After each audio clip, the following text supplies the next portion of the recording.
Welcome to the Original Novel Audiobooks channel. Today, we'll be exploring On War, Volume 1, by Carl von Clausewitz.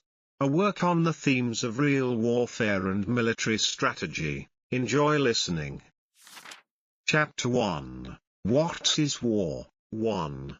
Introduction. We propose to consider first the single elements of our subject, then each branch or part, and, last of all, the whole. In all its relations, therefore, to advance from the simple to the complex. But it is necessary for us to commence with a glance at the nature of the whole, because it is particularly necessary that in the consideration of any of the parts their relation to the whole should be kept constantly in view. 2. Definition. We shall not enter into any of the abstruse definitions of war used by publicists. We shall keep to the element of the thing itself. To a duel. War is nothing but a duel on an extensive scale. If we would conceive as a unit the countless number of duels which make up a war, we shall do so best by supposing to ourselves two wrestlers. Each strives by physical force to compel the other to submit to his will, each endeavors to throw his adversary, and thus render him incapable of further resistance.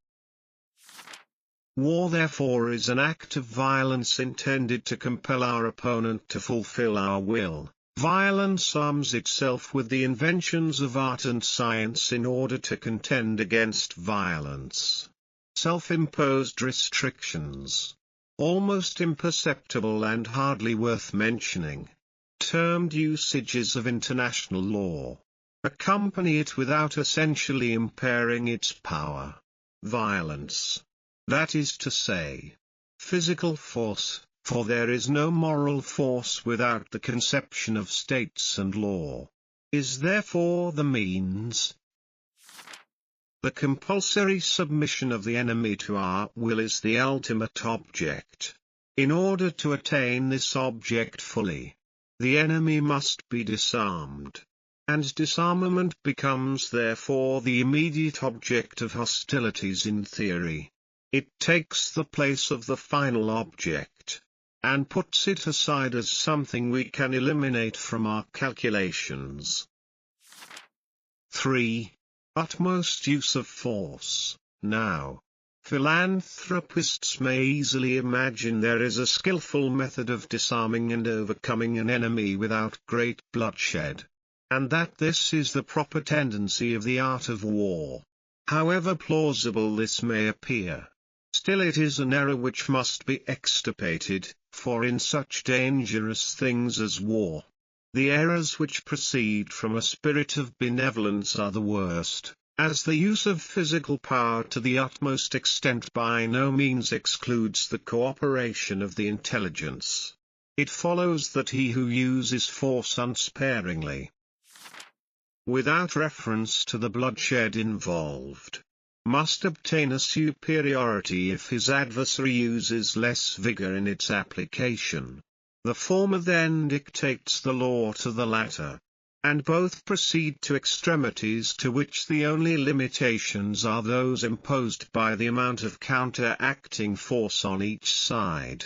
This is the way in which the matter must be viewed, and it is to no purpose.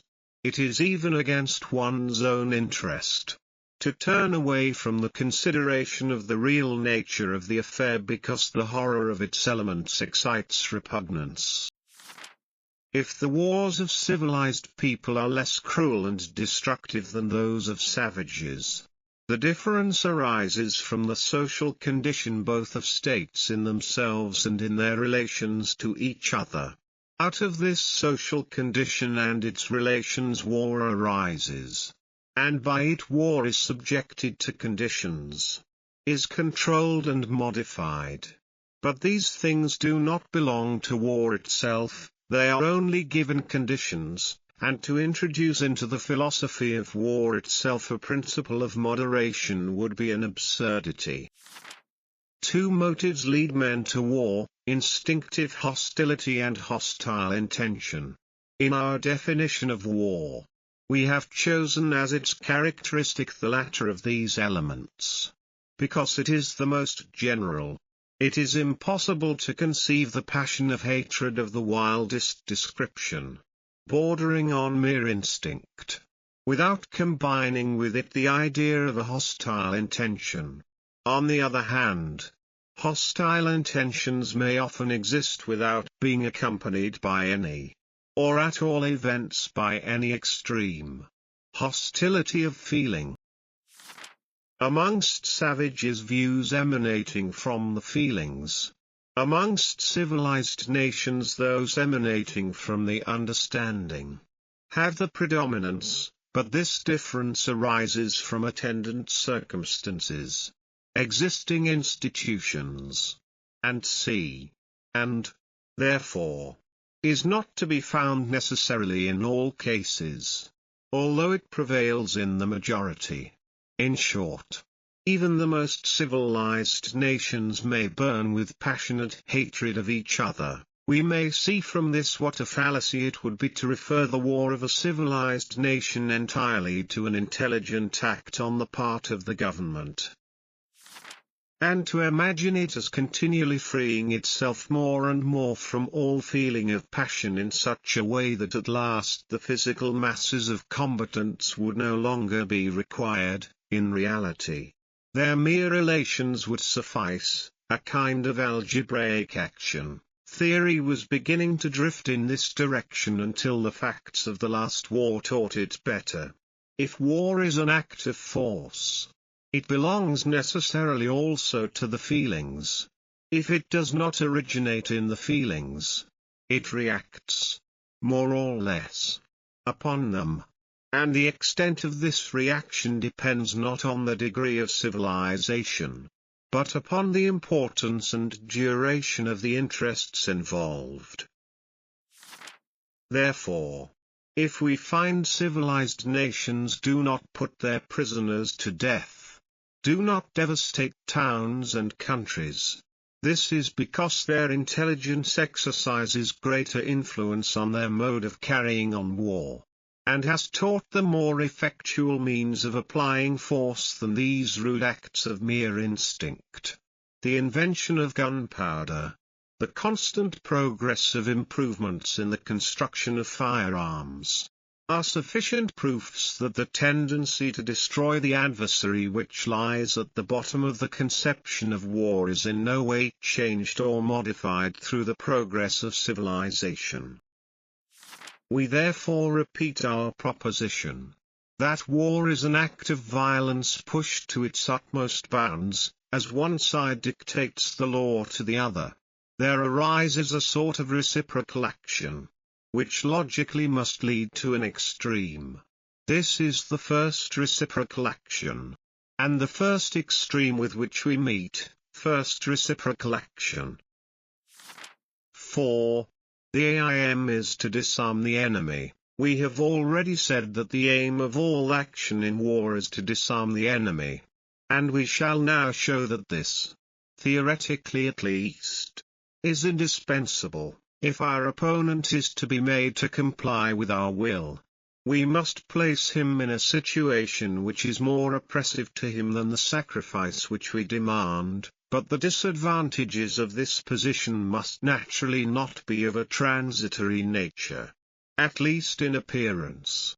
Otherwise the enemy, instead of yielding, will hold out, in the prospect of a change for the better.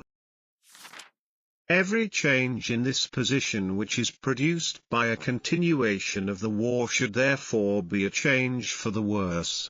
The worst condition in which a belligerent can be placed is that of being completely disarmed. If, therefore, the enemy is to be reduced to submission by an act of war, he must either be positively disarmed or placed in such a position that he is threatened with it. From this it follows that the disarming or overthrow of the enemy, whichever we call it, must always be the aim of warfare.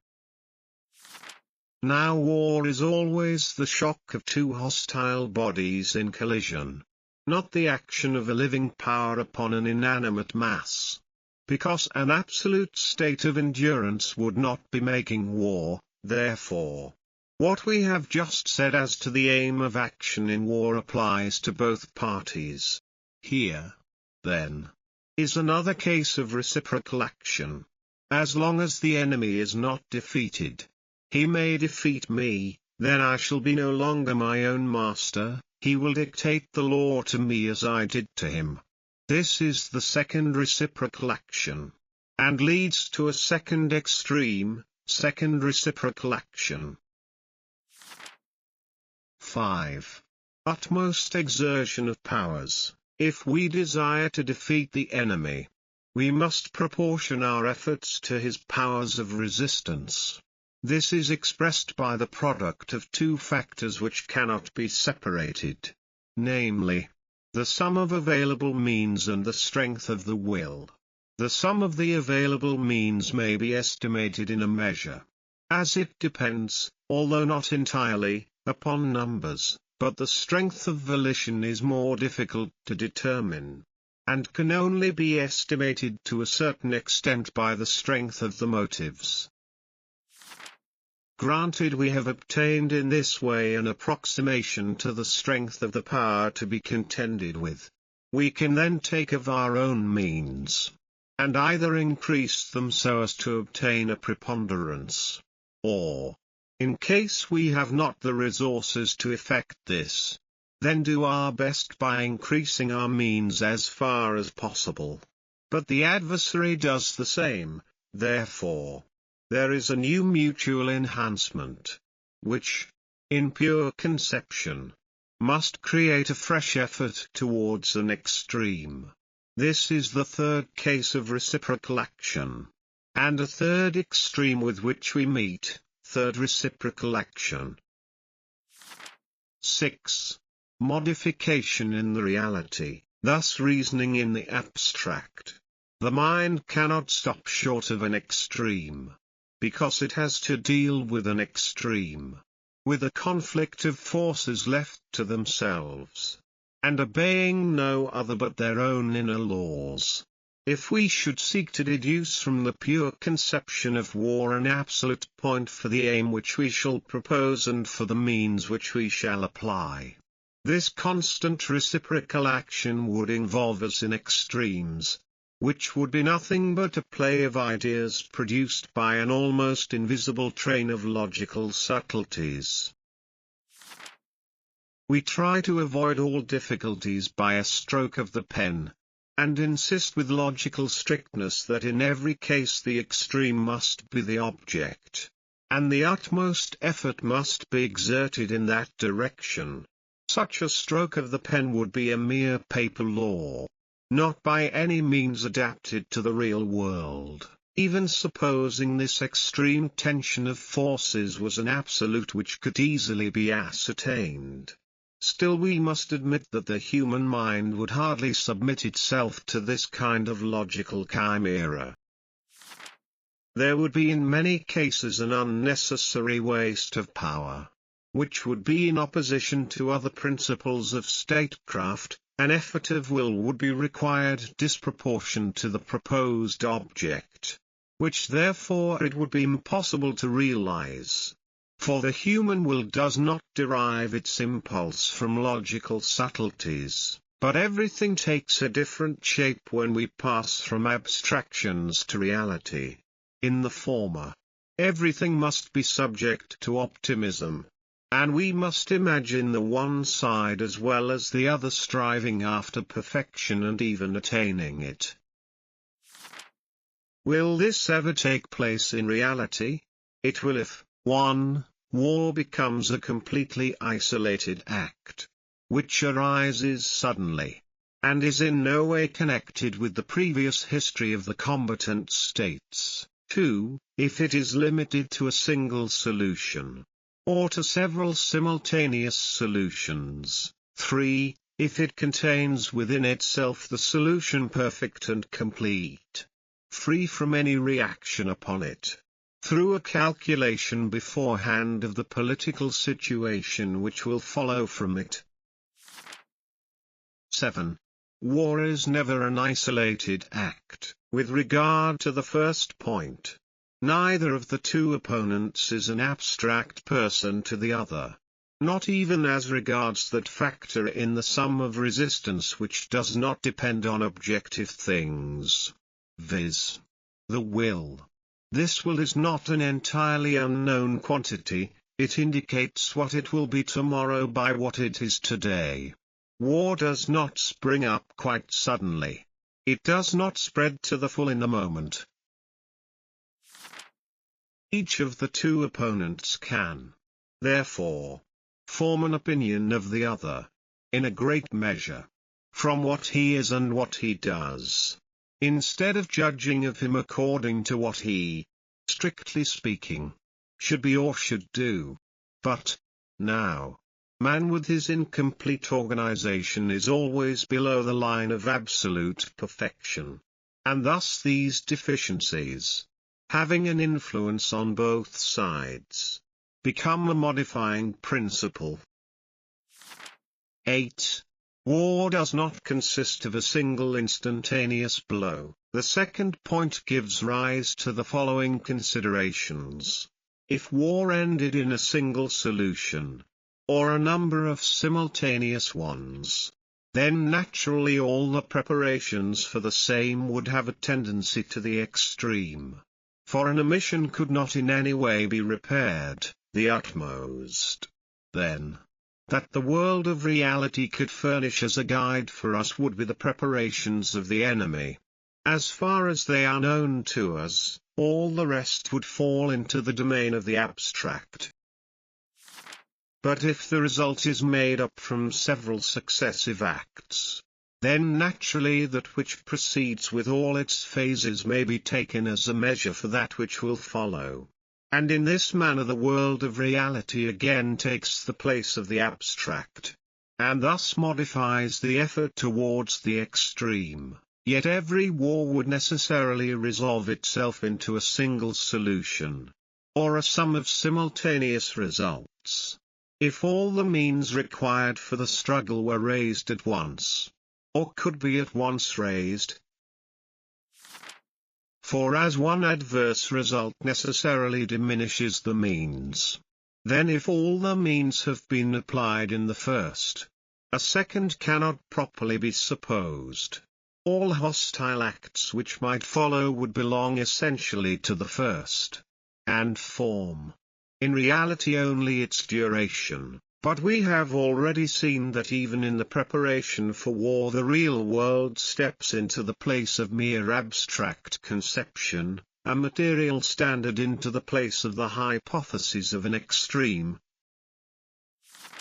That therefore in that way both parties, by the influence of the mutual reaction, remain below the line of extreme effort, and therefore all forces are not at once brought forward.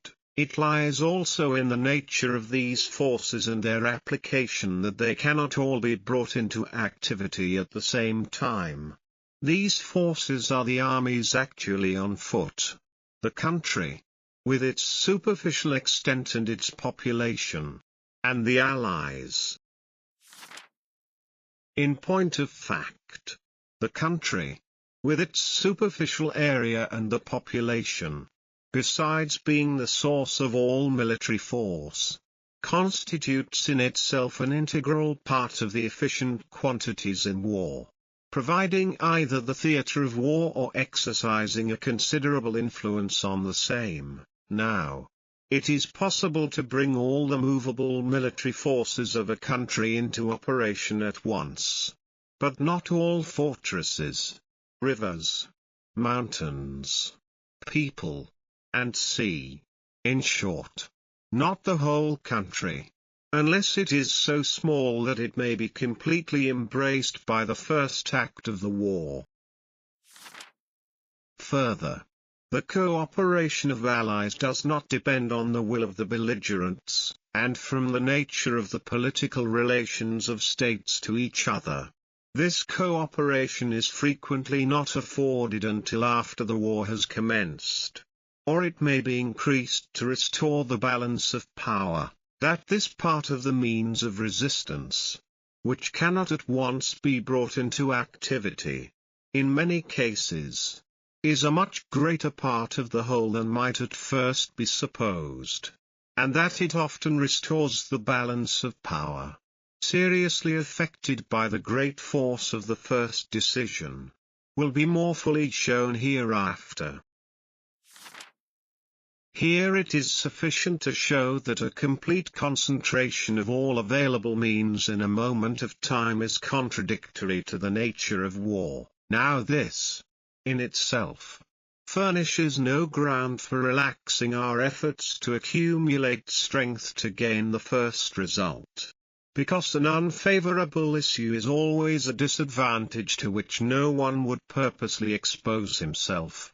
And also because the first decision, although not the only one, still will have the more influence on subsequent events, the greater it is in itself. But the possibility of gaining a later result causes men to take refuge in that expectation, owing to the repugnance in the human mind to making excessive efforts. And therefore forces are not concentrated and measures are not taken for the first decision with that energy which would otherwise be used. Whatever one belligerent emits from weakness, becomes to the other a real objective ground for limiting his own efforts. And thus again, through this reciprocal action, extreme tendencies are brought down to efforts on a limited scale. 9. The result in war is never absolute. Lastly, even the final decision of a whole war is not always to be regarded as absolute. The conquered state often sees in it only a passing evil, which may be repaired in after times by means of political combinations. How much this must modify the degree of tension, and the vigor of the efforts made, is evident in itself. 10. The probabilities of real life take the place of the conceptions of the extreme and the absolute. In this manner, the whole act of war is removed from the rigorous law of forces exerted to the utmost. If the extreme is no longer to be apprehended, and no longer to be sought for, it is left to the judgment to determine the limits for the efforts to be made in place of it. And this can only be done on the data furnished by the facts of the real world by the laws of probability. Once the belligerents are no longer mere conceptions, but individual states and governments, once the war is no longer an ideal, but a definite substantial procedure, then the reality will furnish the data to compute the unknown quantities which are required to be found, from the character, the measures, the situation of the adversary, and the relations with which he is surrounded. Each side will draw conclusions by the law of probability as to the designs of the other, and act accordingly. 11. The political object now reappears. Here the question which we had laid aside forces itself again into consideration, see number 2, viz. The political object of the war, the law of the extreme, the view to disarm the adversary, to overthrow him, has hitherto to a certain extent usurped the place of this end or object. Just as this law loses its force, the political must again come forward. If the whole consideration is a calculation of probability based on definite persons and relations, then the political object, being the original motive, must be an essential factor in the product. The smaller the sacrifice we demand from ours, the smaller, it may be expected, will be the means of resistance which he will employ, but the smaller his preparation, the smaller will ours require to be. Further, the smaller our political object, the less value shall we set upon it, and the more easily shall we be induced to give it up altogether. Thus, therefore, the political object, as the original motive of the war, will be the standard for determining both the aim of the military force and also the amount of effort to be made. This it cannot be in itself, but it is so in relation to both the belligerent states, because we are concerned with realities, not with mere abstractions. One and the same political object may produce totally different effects upon different people, or even upon the same people at different times. We can, therefore, only admit the political object as the measure, by considering it in its effects upon those masses which it is to move, and consequently the nature of those masses also comes into consideration. It is easy to see that thus the result may be very different according as these masses are animated with a spirit which will infuse vigor into the action or otherwise. It is quite possible for such a state of feeling to exist between two states that a very trifling political motive for war may produce an effect quite disproportionate, in fact, a perfect explosion. This applies to the efforts which the political object will call forth in the two states, and to the aim which the military action shall prescribe for itself. At times it may itself be that aim, as, for example, the conquest of a province. At other times the political object itself is not suitable for the aim of military action. Then such a one must be chosen as will be an equivalent for it, and stand in its place as regards the conclusion of peace. But also, in this, due attention to the peculiar character of the states concerned is always supposed. There are circumstances in which the equivalent must be much greater than the political object. In order to secure latter, the political object will be so much the more the standard of aim and effort, and have more influence in itself. The more the masses are indifferent, the less that any mutual feeling of hostility prevails in the two states from other causes, and therefore there are cases where the political object almost alone will be decisive. If the aim of the military action is an equivalent for the political object, that action will in general diminish as the political object diminishes, and in a greater degree the more the political object dominates. Thus it is explained how, without any contradiction in itself, there may be wars of all degrees of importance and energy, from a war of extermination down to the mere use of an army of observation. This, however, leads to a question of another kind which we have hereafter to develop and answer. 12. A suspension in the action of war unexplained by anything said as yet, however insignificant the political claims mutually advanced, however weak the means put forth, however small the aim to which military action is directed. Can this action be suspended even for a moment? This is a question which penetrates deeply into the nature of the subject. Every transaction requires for its accomplishment a certain time which we call its duration. This may be longer or shorter, according as the person acting throws more or less dispatch into his movements. About this more or less we shall not trouble ourselves here. Each person acts in his own fashion, but the slow person does not protract the thing because he wishes to spend more time about it, but because by his nature he requires more time, and if he made more haste would not do the thing so well. This time, therefore, depends on subjective causes, and belongs to the length, so-called, of the action. If we allow now to every action in war this, its length, then we must assume, at first sight at least, that any expenditure of time beyond this length, that is, every suspension of hostile action, appears an absurdity. With respect to this, it must not be forgotten that we now speak not of the progress of one or other of the two opponents, but of the general progress of the whole action of the war. 13.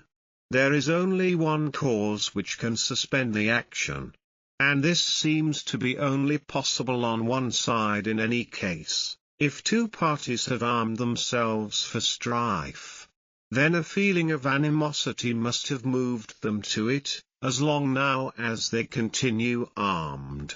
That is, do not come to terms of peace. This feeling must exist, and it can only be brought to a standstill by either side by one single motive alone, which is, that he waits for a more favorable moment for action.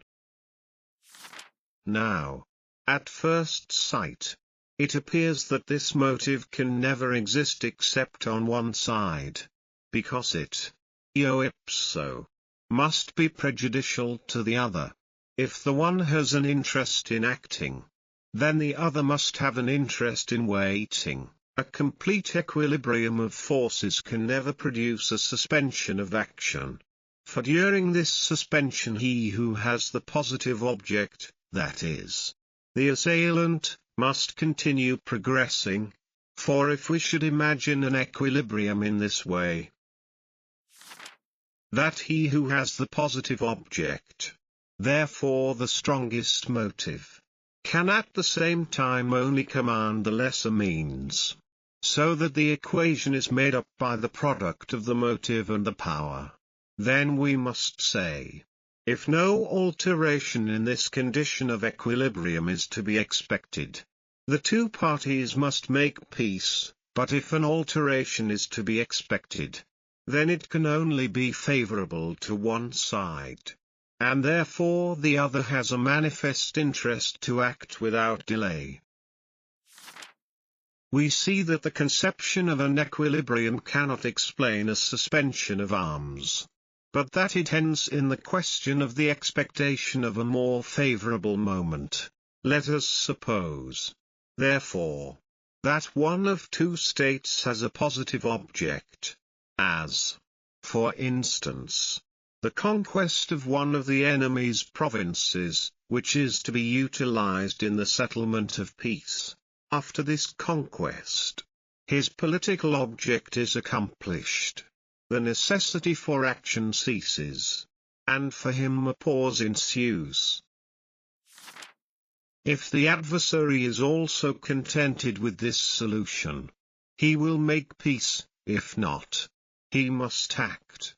Now, if we suppose that in 4 weeks he will be in a better condition to act, then he has sufficient grounds for putting off the time of action. But from that moment the logical course for the enemy appears to be to act that he may not give the conquered party the desired time. Of course, in this mode of reasoning a complete insight into the state of circumstances on both sides is supposed. 14. Thus a continuance of action will ensue which will advance towards a climax. If this unbroken continuity of hostile operations really existed, the effect would be that everything would again be driven towards the extreme, for, irrespective of the effect of such incessant activity in inflaming the feelings, and infusing into the whole a greater degree of passion, a greater elementary force, there would also follow from this continuance of action a stricter continuity, a closer connection between cause and effect, and thus every single action would become of more importance, and consequently more replete with danger. But we know that the course of action in war has seldom or never this unbroken continuity, and that there have been many wars in which action occupied by far the smallest portion of time employed, the whole of the rest being consumed in inaction. It is impossible that this should be always an anomaly. Suspension of action in war must therefore be possible. That is no contradiction in itself. We now proceed to show how this is. 15. Here, therefore, the principle of polarity is brought into requisition, as we have supposed the interests of one commander to be always antagonistic to those of the other. We have assumed a true polarity.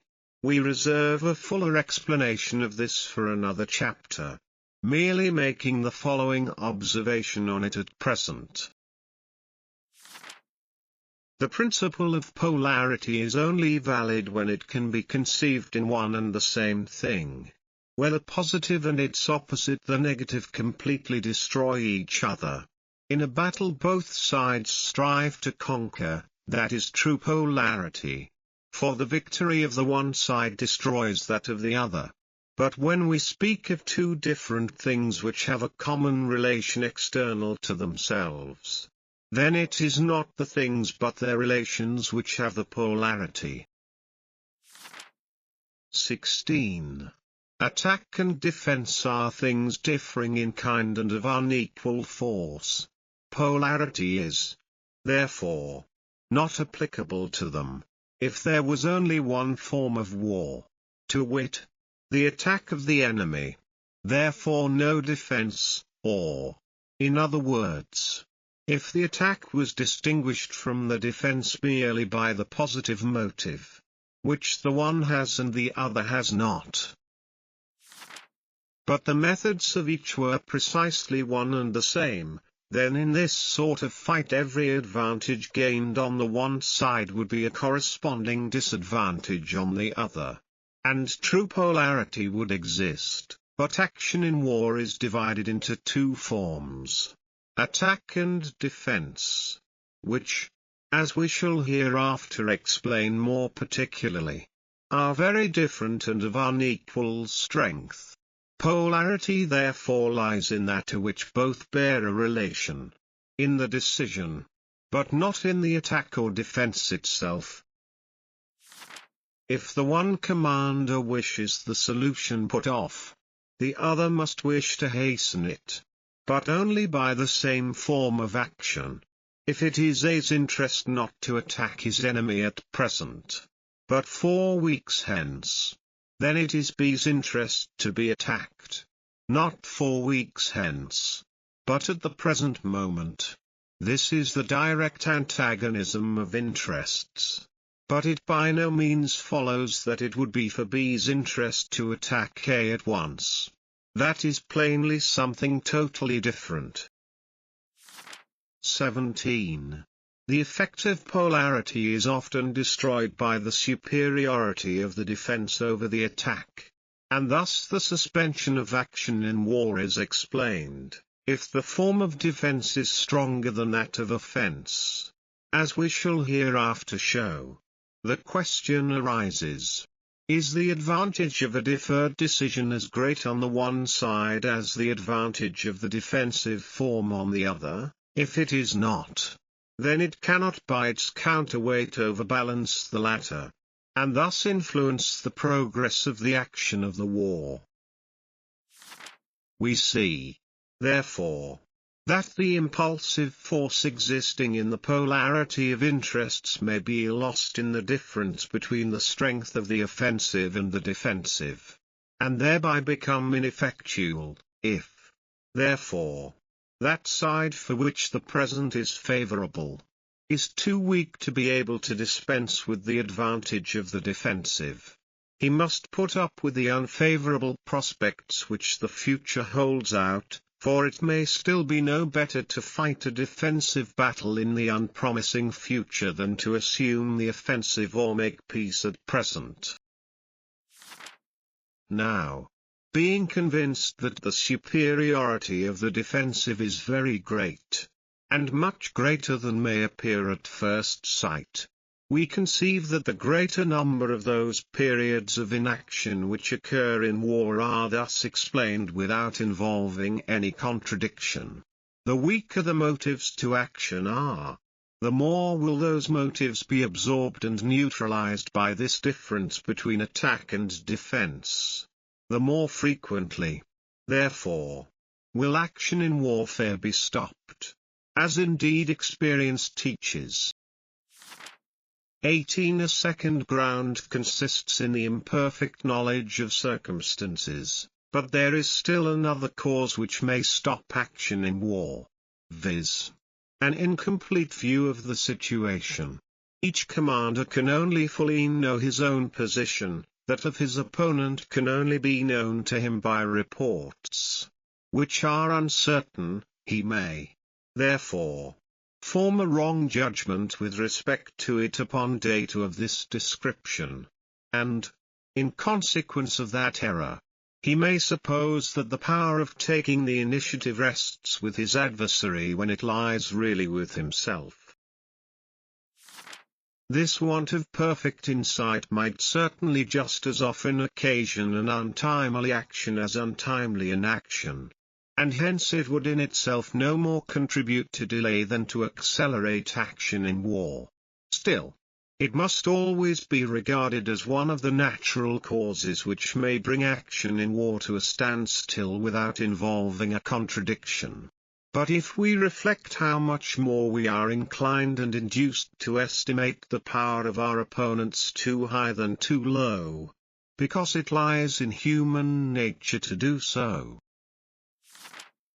we shall admit that our imperfect insight into facts in general must contribute very much to delay action in war, and to modify the application of the principles pending our conduct. The possibility of a standstill brings into the action of war a new modification, inasmuch as it dilutes that action with the element of time, checks the influence or sense of danger in its course, and increases the means of reinstating a lost balance of force.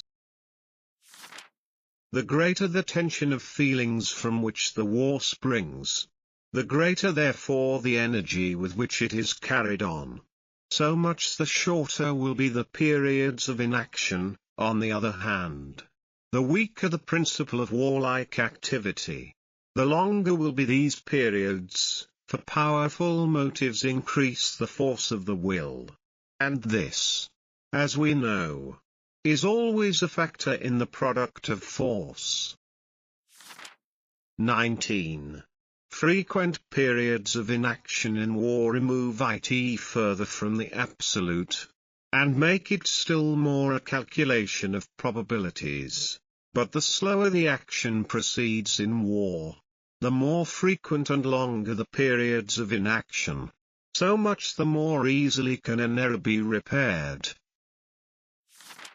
Therefore, so much the bolder a general will be in his calculations, so much the more readily will he keep them below the line of the absolute, and build everything upon probabilities and conjecture. Thus, according as the course of the war is more or less slow, more or less time will be allowed for that which the nature of a concrete case particularly requires. Calculation of probability based on given circumstances. 20. Therefore, the element of chance only is wanting to make of war a game, and in that element it is least of all deficient. We see from the foregoing how much the objective nature of war makes it a calculation of probabilities. Now there is only one single element still wanting to make it a game, and that element it certainly is not without. It is chance. There is no human affair which stands so constantly and so generally in close connection with chance as war. But together with chance, the accidental, and along with it good luck, occupy a great place in war. 21. War is a game both objectively and subjectively. If we now take a look at the subjective nature of war, that is to say, at those conditions under which it is carried on, it will appear to us still more like a game. Primarily the element in which the operations of war are carried on is danger, But which of all the moral qualities is the first in danger? Courage. Now certainly courage is quite compatible with prudent calculation. But still they are things of quite a different kind. Essentially different qualities of the mind, on the other hand. Daring reliance on good fortune, boldness, rashness, are only expressions of courage. And all these propensities of the mind look for the fortuitous, or accidental, because it is their element.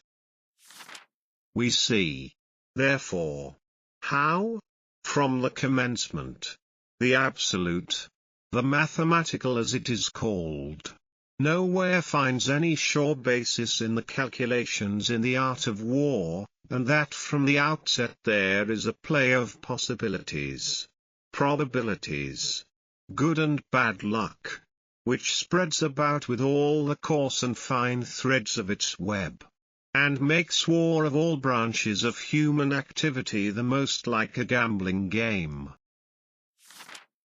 22. How this accords best with the human mind in general. Although our intellect always feels itself urged towards clearness and certainty, still our mind often feels itself attracted by uncertainty. Instead of threading its way with the understanding along the narrow path of philosophical investigations and logical conclusions, in order, almost unconscious of itself, to arrive in spaces where it feels itself a stranger, and where it seems to part from all well-known objects. It prefers to remain with the imagination in the realms of chance and luck. Instead of living yonder on poor necessity, it revels here in the wealth of possibilities, animated thereby. Courage then takes wings to itself, and daring and danger make the element into which it launches itself as a fearless swimmer plunges into the stream. Shall theory leave it here, and move on, self-satisfied with absolute conclusions and rules? Then it is of no practical use. Theory must also take into account the human element. It must accord a place to courage, to boldness, even to rashness. The art of war has to deal with living and with moral forces, the consequence of which is that it can never attain the absolute and positive. There is therefore everywhere a margin for the accidental, and just as much in the greatest things as in the smallest, as there is room for this accidental on the one hand, so on the other there must be courage and self-reliance in proportion to the room available. If these qualities are forthcoming in a high degree, the margin left may likewise be great. Courage and self-reliance are, therefore, principles quite essential to war. Consequently, theory must only set up such rules as allow ample scope for all degrees and varieties of these necessary and noblest of military virtues. In daring there may still be wisdom, and prudence as well, only they are estimated by a different standard of value. 23. War is always a serious means for a serious object. Its more particular definition, such is war, such the commander who conducts it, such the theory which rules it. But war is no pastime, no mere passion for venturing and winning, no work of a free enthusiasm, it is a serious means for a serious object. All that appearance which it wears from the varying hues of fortune, all that it assimilates into itself of the oscillations of passion, of courage, of imagination, of enthusiasm, are only particular properties of this means. The war of a community, of whole nations, and particularly of civilized nations, always starts from a political condition, and is called forth by a political motive. It is, therefore, a political act. Now if it was a perfect, unrestrained, and absolute expression of force, as we had to deduct it from its mere conception, then the moment it is called forth by policy it would step into the place of policy, and as something quite independent of it would set it aside, and only follow its own laws.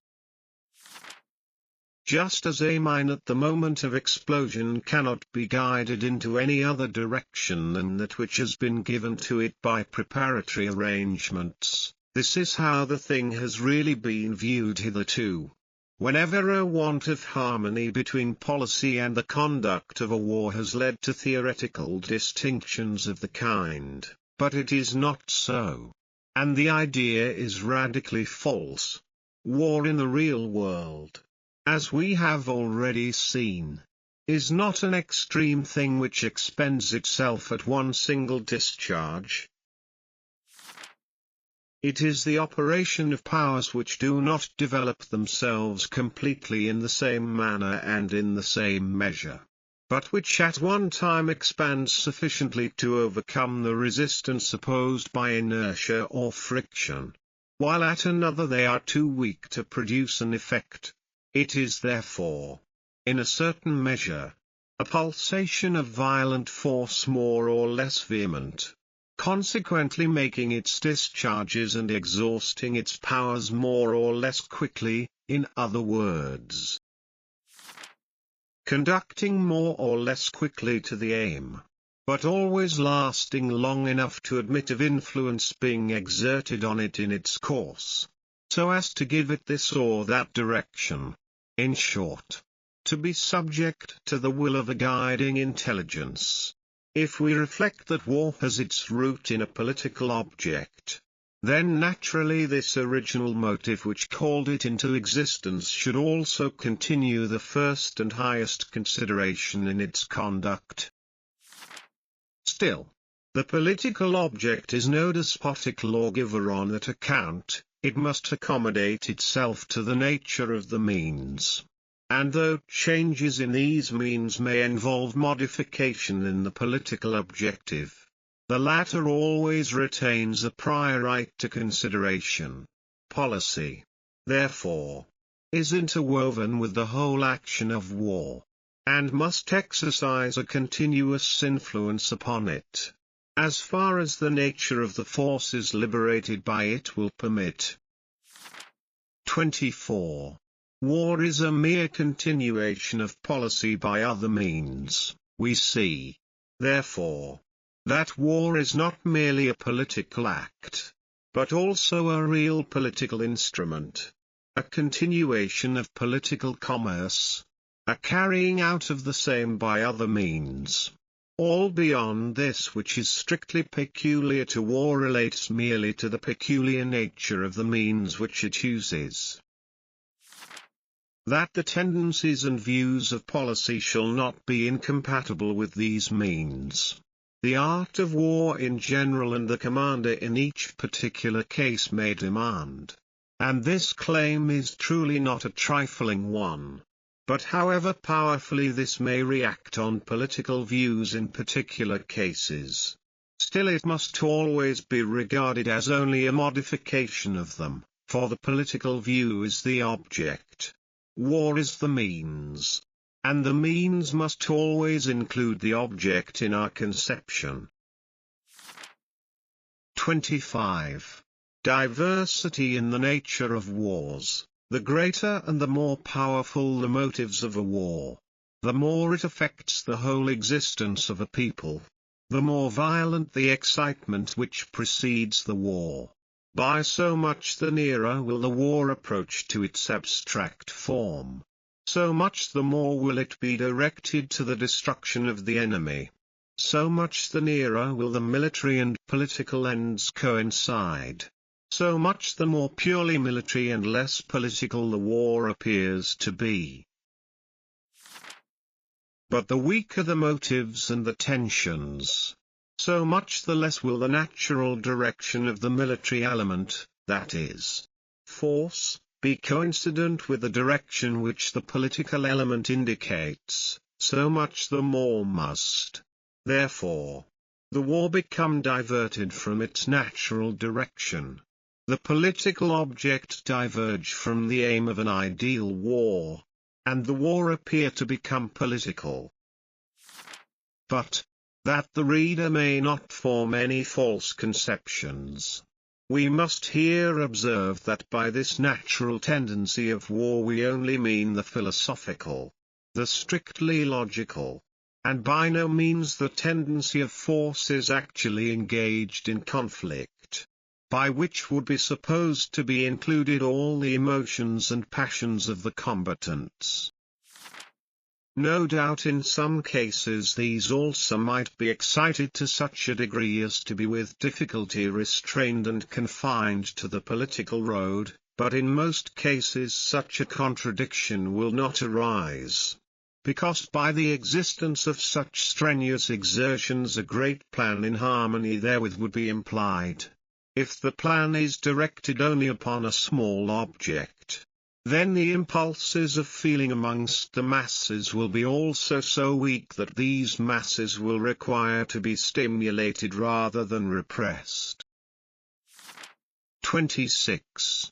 They may all be regarded as political acts. Returning now to the main subject.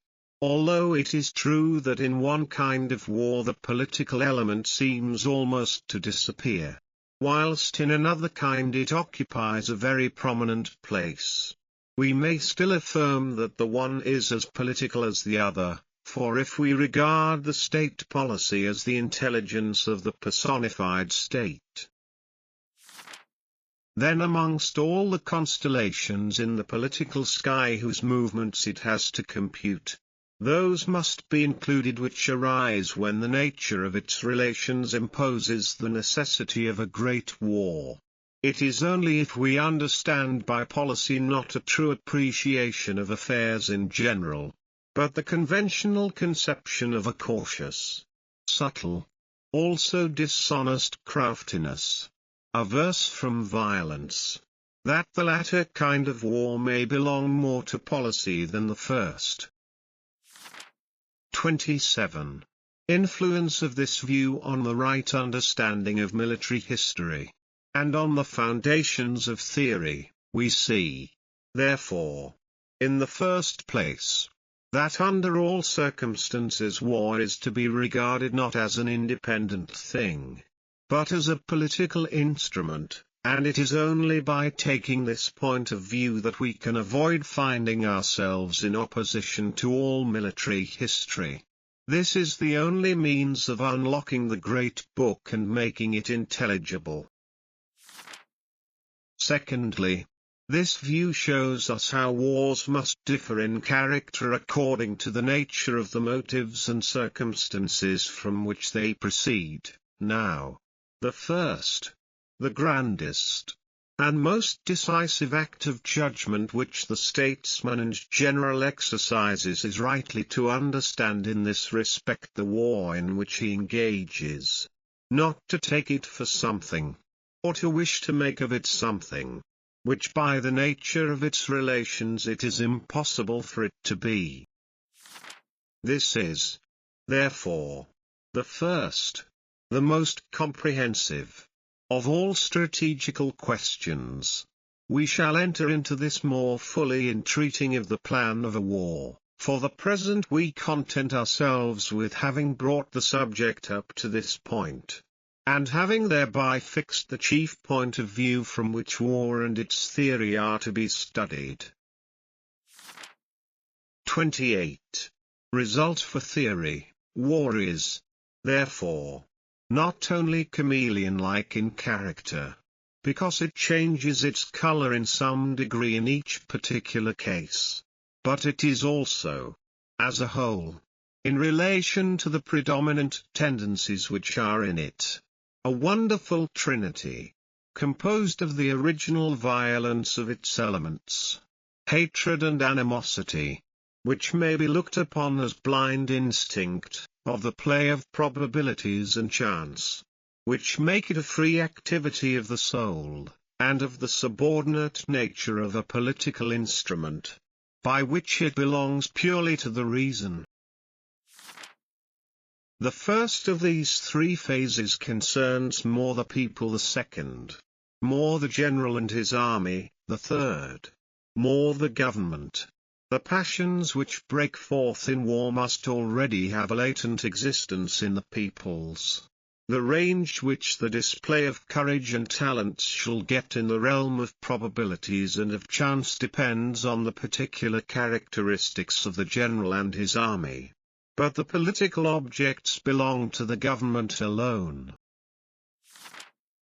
These three tendencies, which appear like so many different lawgivers, are deeply rooted in the nature of the subject, and at the same time variable in degree. A theory which would leave any one of them out of account, or set up any arbitrary relation between them, would immediately become involved in such a contradiction with the reality, that it might be regarded as destroyed at once by that alone. The way in which alone this difficult problem can be solved we shall examine in the book on the theory of war. In every case the conception of war, as here defined, will be the first ray of light which shows us the true foundation of theory, and which first separates the great masses and allows us to distinguish them from one another.